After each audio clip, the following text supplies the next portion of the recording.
మనము చేప ఏమాడతా అదేమది అది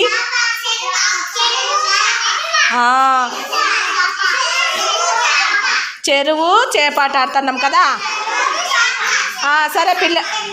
సరే పిల్లలు, ఇప్పుడు మీరు ఒక్కొక్కరు ఒక్కొక్కటి చేప ఊపుకుంటూ దాంట్లోకి ఊపేసేయాల చేపలు.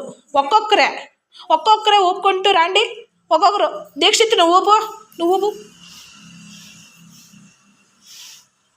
ఊపకూడదు, ఊపల్లా. Very good. చప్పట్లు కొట్టండి.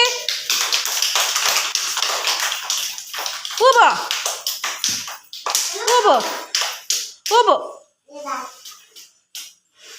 Very good. చప్పట్లు కొట్టండి. సుహాస్ నువ్వు ఊపు. చెరువులో ఊపేసేయండి. ఇట్సండి, ఇక్కడ వెనక్కి రండి. ఇంకా వెనక్కి వచ్చేసాయి.